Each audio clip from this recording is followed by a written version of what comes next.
Welcome to the Salmon Runs YouTube. Enjoy the video. In this video, I will explain how to use Roblox avatar codes.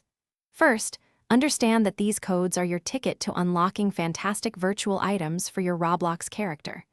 They offer unique clothing, cool accessories, and even special animations to truly personalize your avatar.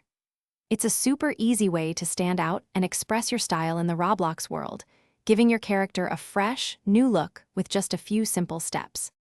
Now, let's talk about finding and entering those awesome codes. You can often discover valid codes during official Roblox events, through their social media channels, or from trusted content creators.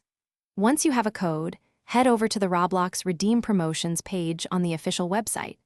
There, you'll find a clear text box where you can carefully type or paste your unique code.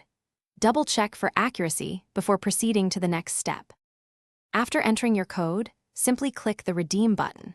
If your code is valid and active, you'll see a confirmation message pop up on your screen, letting you know the redemption was successful.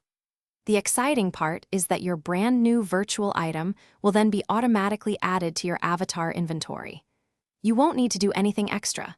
It's instantly available for you to equip and enjoy on your character. Finally, to apply your new items, navigate to your avatar editor within Roblox. You'll find your redeemed gear ready to be equipped and styled onto your character. If a code doesn't work, remember they are often case-sensitive, so enter them precisely as given. Also, codes can expire, so it's always best to use them promptly after you find them. Enjoy customizing your unique Roblox avatar. Thanks for watching. Consider subscribing if we helped you.